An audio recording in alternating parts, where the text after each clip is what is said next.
River Road, you got me running way back home. River Road, you got me running all night long. You got me singing some canal boat song. River Road, you got me running all night long. Hello, everybody, and welcome to another episode of Niner Nuts. I'm Dan here along with James. James, say hello. What's up, everybody? And hello, YouTube audience. Sorry we left you hanging there for about 2 weeks. This is our first episode of July.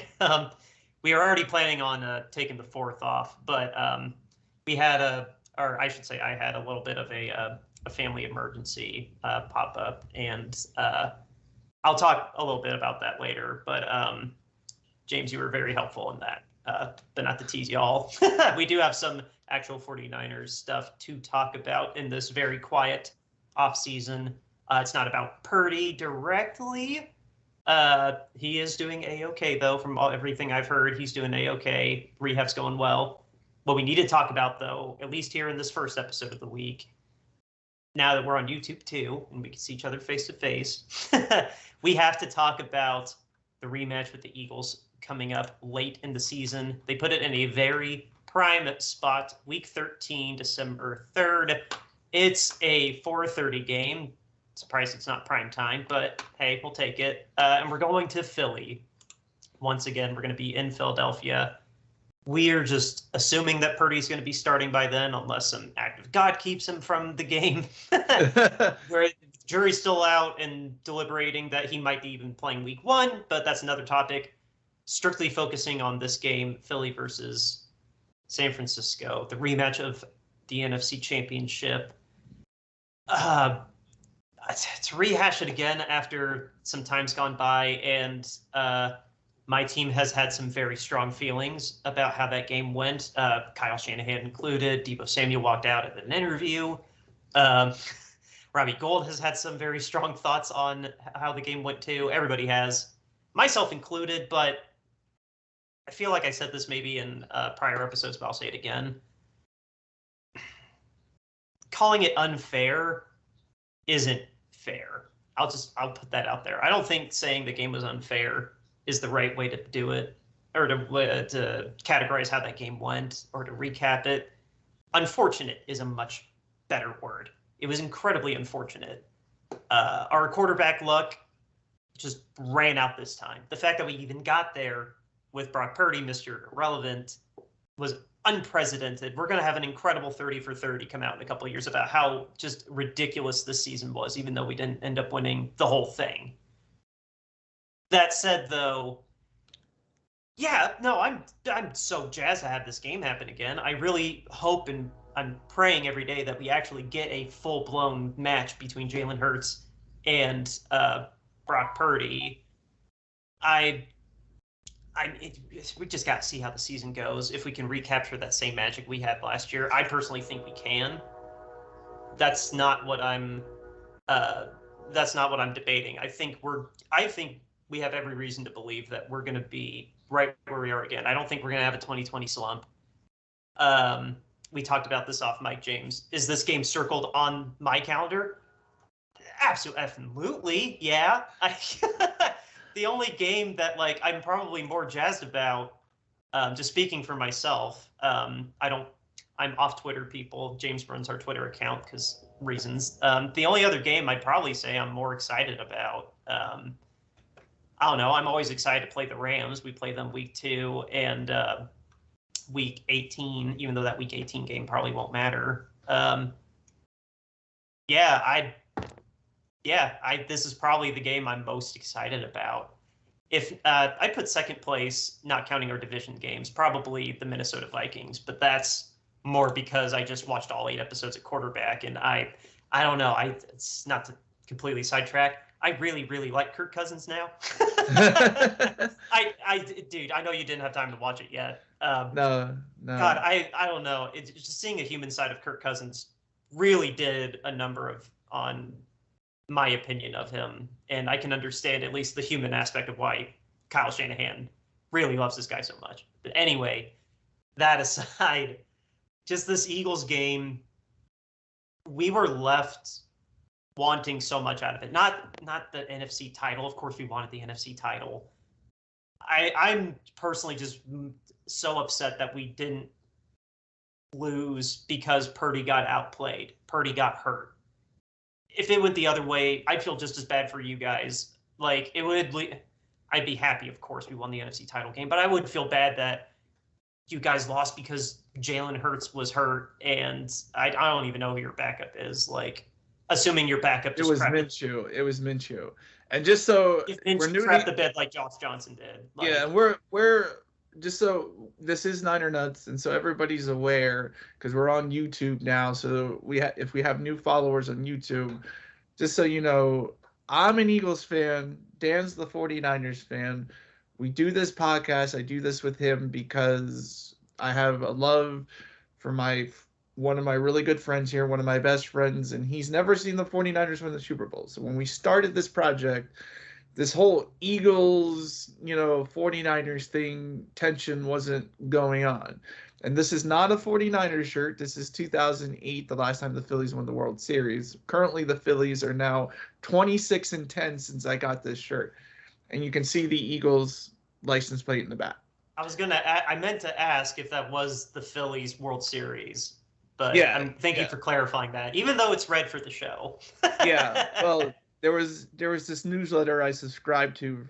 It was normally $80 and for a subscription, and it was only going for $10 for the year, and they gave you a free shirt for signing up for that subscription. So I got that. Oh, I thought you were gonna say $80 for that shirt. Like, dude, my mom's got a Shutterbug or whatever that is, that screen printer. I'll make you one for free. yeah, no, it was it's an $80 subscription that I got for $10, and it came with the shirt. So okay, there you go.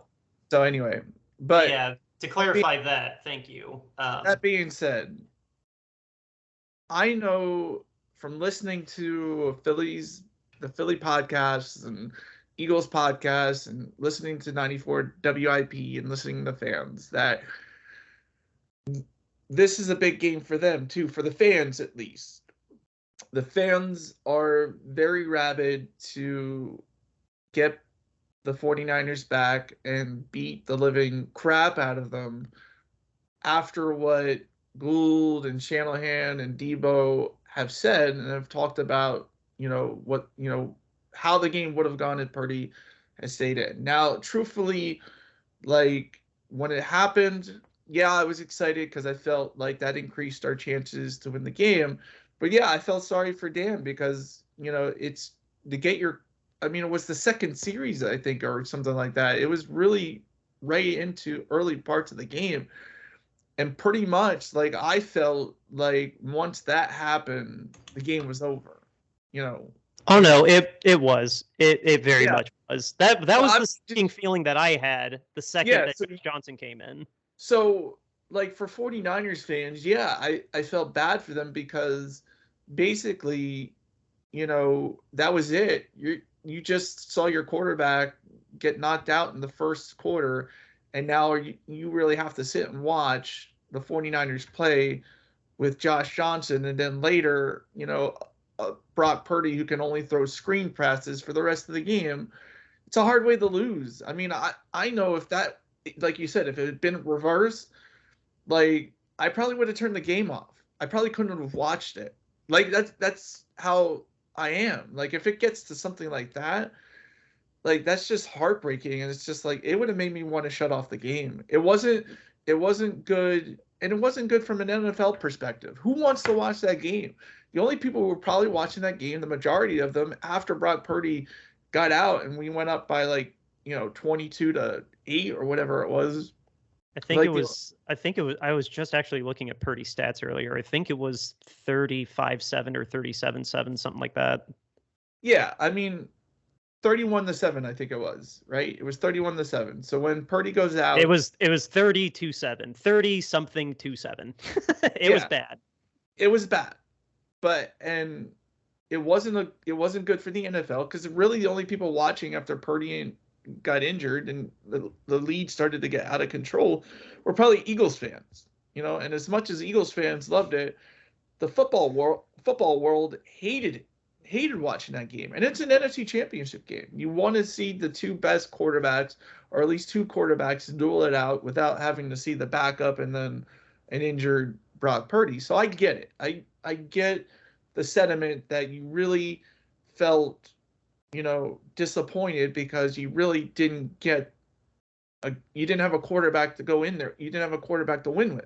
Exactly. That's what I mean. It's the dual-edged sword. Like, really what we're saying is Steve is the ultimate victim in this, our buddy, because he got a bad game and he gets to hear both of us. Well, you celebrate, me gripe about it, but yeah, but I mean, but no, as a fan, like as an objective football fan, yeah, that was beyond upsetting. That, oh well, that's a whiff of an NFC Championship. That's great.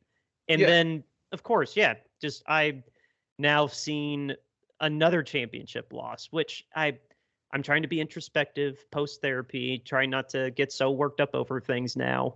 But no, it still sucks.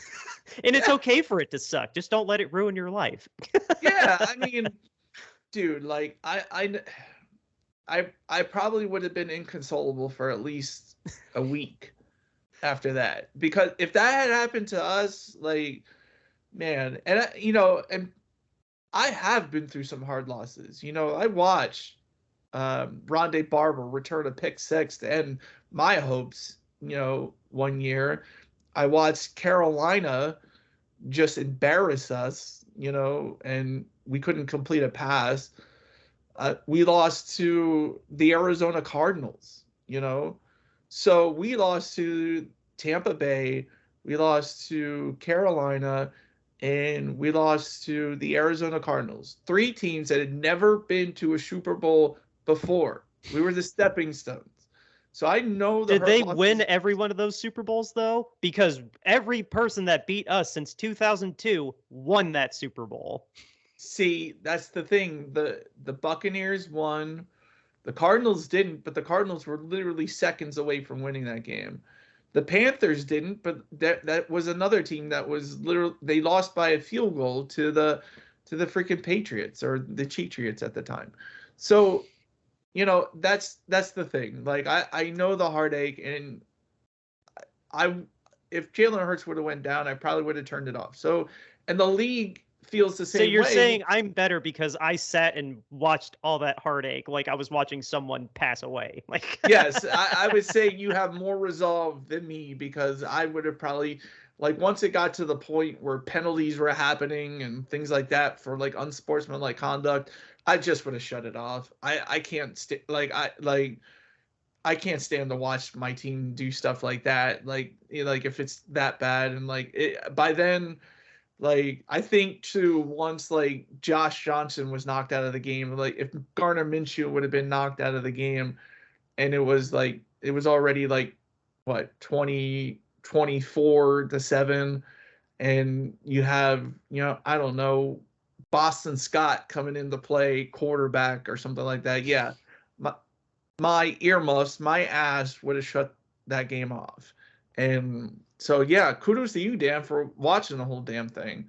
Call it something I inherited from my dad, but sticking with your guys through the bad times and the good times, you gotta do it both. Dude, I sat through every one of those games in 2014, 15, and 16. Like, I mean, so did I. I sat through all 3 of those crappy years.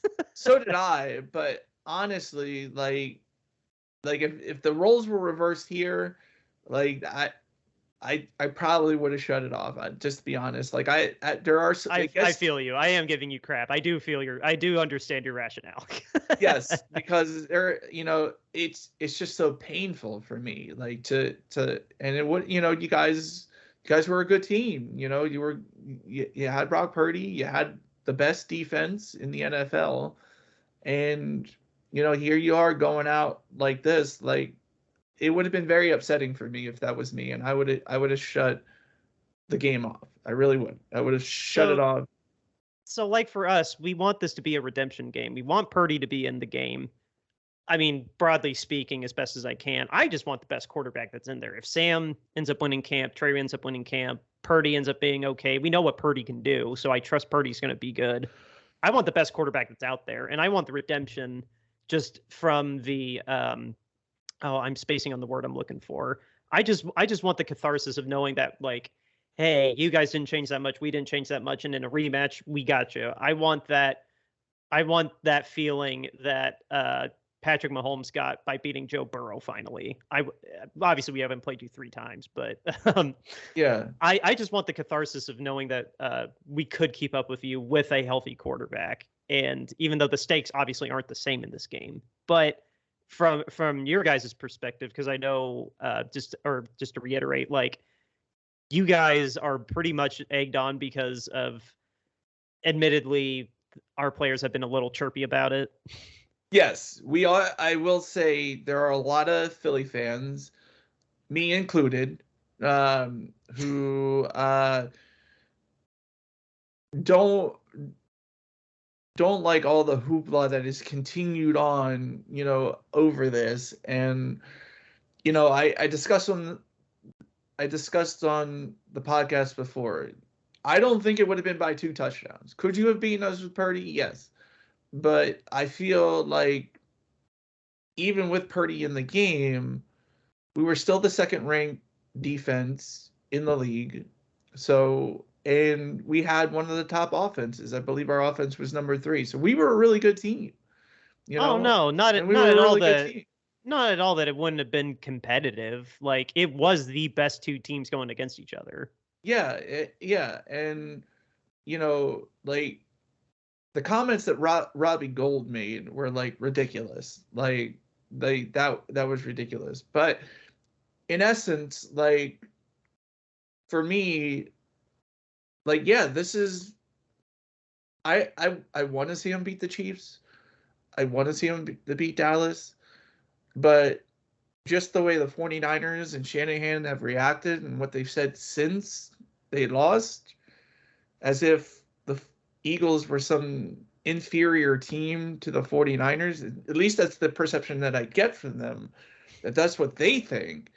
Like, yeah, I really want to beat the 49ers this year. And we have a bet, right? Like, we haven't really shooken on it, but don't we have a bet? Like, we're going to do Inferno Chip. We whiffed on actually shaking hands, and we were together for 3 days or 2 days. We completely whiffed on that. Yeah, we completely whiffed on shaking hands. But I mean, yes, not Inferno Chip. I know it's not called the Inferno Chip, but it's whatever that single chip in the bag is. Single chip that's so hot. It's like a Carolina Reaper or something chip. Is it? Yeah, I think it's the something chip challenge. It's the hottest chip known to man, basically. Yeah. Yeah. So that's our bet, right? Loser has to eat that chip. Yep. The whole on thing. Here for the world on. Oh, okay, let's not go the whole thing. Let's see handling a bite. At minimum 1 bite, let's call it that. You have to take a hearty, actual, like, not a nibble, like an actual hearty bite. Like, you got to get it all in there and take a bite, and then see where you go. An actual decent bite. Don't put the whole. No, if you want to put the whole chip in there, I'm imagining like at least a third or half the chip. If it's not like so big, I don't know how big the actual. I chip mean, is. Hey, listen, I've had Reaper wings. So I'm willing to put the whole thing in my mouth and eat the whole thing. It's just up to you. Like, you're the one who wants don't to do it. You don't do. You did this to me at Big Woods. I will, Scout's honor. I'll put the chip if it fits. I'm not gonna choke, but pending choking, I will put the whole chip in my mouth. Okay. All right. So you'll eat the whole thing. I'll eat the whole thing for the loser. Like, you have it out there. It's your birthday. Let's do more samples.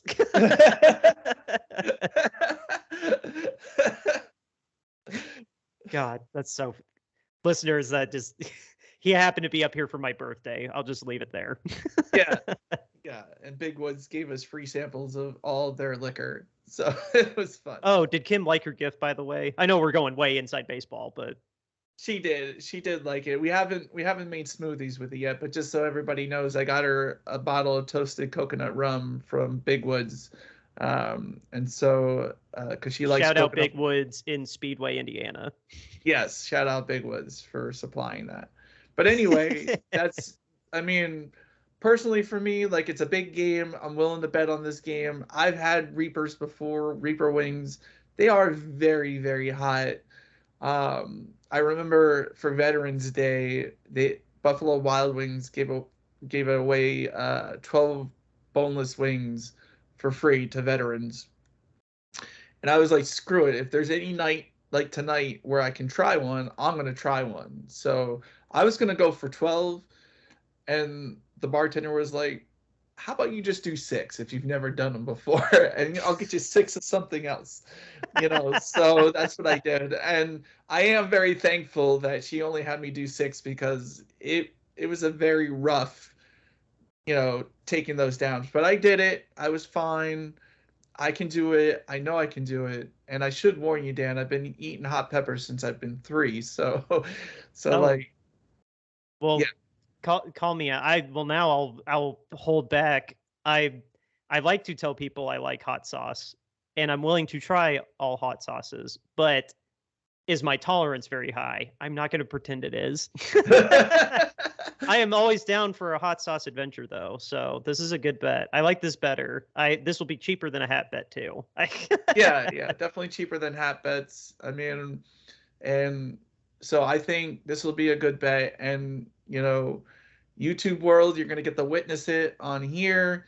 Dan or I eating one of those Reaper chips. So yes, and I guess to put a pin in it, I guess I ultimately I want to take advantage of this little platform that we have to. I'm not going to do what that guy in the Bird podcast you sent me. I'm not going to call you guys names. I'm not going to say you're tyrants. You guys are very, very passionate, and your character. What's the right way to phrase it? The character that you got, the chip on your shoulder that you guys carry with, it's honestly part of what makes you unique. I will say that.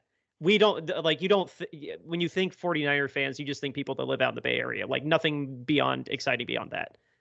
And then just obviously the game itself, both of our rosters are probably going to be in the top 5 in the NFL again. If not, obviously 1, 2, or 2, 3 in the NFC. We can only crystal ball so much. Let's save it for week 13. I want to ask my teammates. I want to ask my fellow fans and everybody to let's slow our roll. Let the play do the talking when we get there. If someone comes at you, whatever. But let's keep this as civil as possible, because yes, it's football, but there's no need to get this worked up, guys. It was unfortunate the way that the last game went. But that 49ers radio host who said 90% of us are scumbags, are there bad fans in Philadelphia? Yeah, but there's bad fans in every fan base. Yeah. And really, we could go to the numbers. In 2015, the Washington Post actually looked at arrests per game. Was it the Chargers that was number 1? Chargers were number 1. Giants were number 2. The Eagles were not even in the top 10. They were number 11, right behind Patriots fans. See, guys are Bills fans are just as rowdy as you. They just don't get the kind of press that you do, it seems like. And maybe because they're super charitable, their reputation for charity. I don't know. And I'm not trying to say Bills get off my case, Bills fans. I'm not saying that you're bad. You guys just know how to party. That's all I'm saying. Yeah, they know how to party. And here's the thing. I will say this, and I have no shame in saying it. Bills fans are the nicest fans. They just are. They're just nice, because I'm sure 49ers fans. Bills fans are there for a good time. They're there for a good time. And let's just say, okay, I'll tell you what Bills fans would have been. If they would have not brought Purdy out of the game, they probably would have been raising money for his charity, right? That's what Bills fans would have done. If he didn't have a specific charity, it would have just been a blanket of what foundations are the Niners a part of? What's Ark Armstead, because he was our man of the year? What's Ark Armstead's charity? Yeah, it would have been exactly that. That's what they would have done. And is anybody in Philadelphia going to do that? No. Does that make us scumbags? No, it doesn't. It doesn't make us scumbags. We just don't. Just how matter of fact you said that's what made me laugh so hard. I mean, no, for real. Like, maybe there's a couple of nice fans that would do it or have done it, but Bills fans do it on a much higher level and do it frequently. Like, it's hard to say, like, Eagles fans are nicer than their fans. Now, Eagles fans are, I think, and Philly fans in general, are really the best fans. Like, yeah, you have a lot of pride and self-esteem. Yes, and we take it.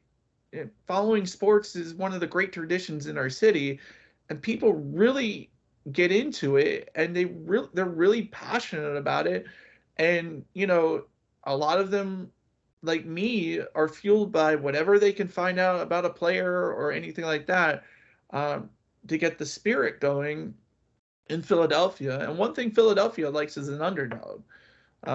Is the whole reason why Saint Nick has a statue outside of him, because it's a true underdog story. A guy who wanted to give up football leads the Eagles to the Super Bowl. That's why he has a statue.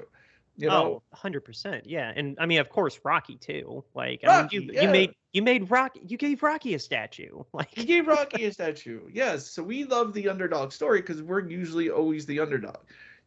This is the first time we were a favorite in a Super Bowl since I've been able to watch the team. I wasn't around in 1980 when we were favorites to beat the Oakland Raiders, but once again, like, this Eagles team, this roster was the best roster we ever had. So we should have been favorites, but maybe that's why we didn't win, because we weren't the underdog. Because when we won the championship, we were the underdog. Right.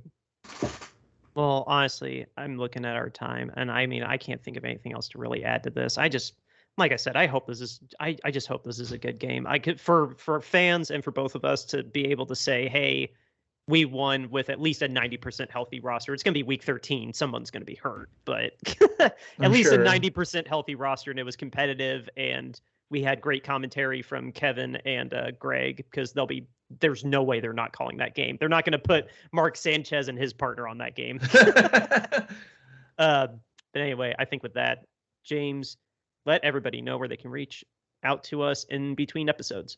So, guys, if you want to reach out to us, you can reach out to us at our email address, which is 49ernuts@gmail.com. That's 49ernuts@gmail.com. You can also follow us on Twitter, which is @NinerNuts. Also, you can follow us on Facebook, which is @NinerNuts on Facebook as well. If you give us a 5-star review or leave a review in the comments, we will read those on the air. Every 5-star review and comment. If you want to buy our merchandise, you still can buy our merchandise. Just Google Niner Nuts Apparel. Go to thebonfire.com link. And currently, right now, all our apparel proceeds are going to human trafficking recovery centers in the Washington, D.C. area until the sale of the Commanders is final, which is coming up in a few short days. I say we might have an emergency pod unless the plan falls through. Yeah. But yeah, with that, thank you guys for the patience while we are transitioning our format. If you haven't noticed, we have a lot of short episodes now instead of a long form episode. We're on YouTube now. But yeah, and then of course the patience in between the last episode and now, it's very appreciated. I won't go into super detail, but in the sequence of events, I lost my vehicle, don't have a vehicle anymore, and then literally the next day, my father passed away, and it was not the most celebratory fourth. Literally second, third, fourth. It was car, my dad, and then the fourth, and then my birthday was a couple days after we said goodbye to him. And James, you were awesome. You came up and really you did lift my spirits during all that turmoil. And I really do thank you.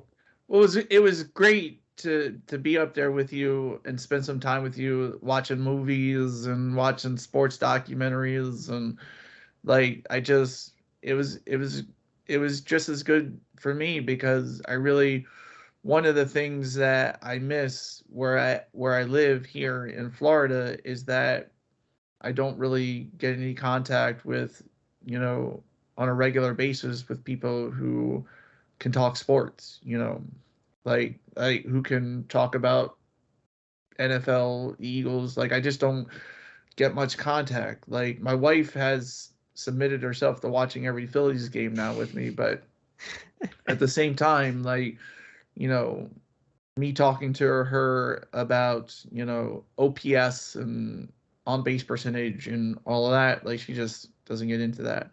But anyway, it was good to have somebody that, I could geek out over, some of my favorite sports documentaries, some of my favorite shows, and, some of, it was really good for me too. And I really enjoyed spending time with you and like, even under the circumstances. Even under the circumstances, man, like, we were just two bros hanging out, talking sports and movies. Like minus,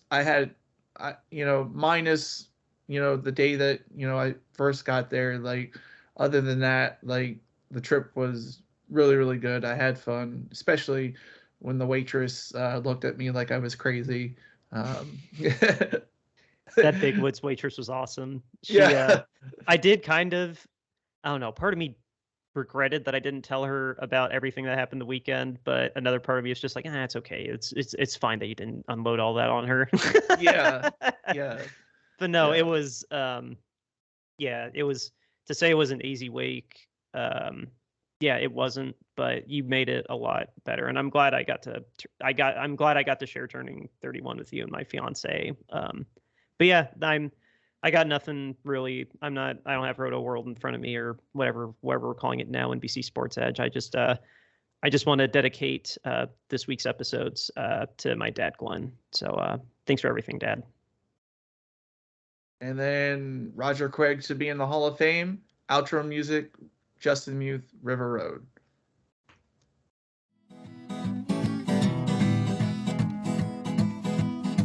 River Road, you got me running way back home. River Road, you got me running all night long.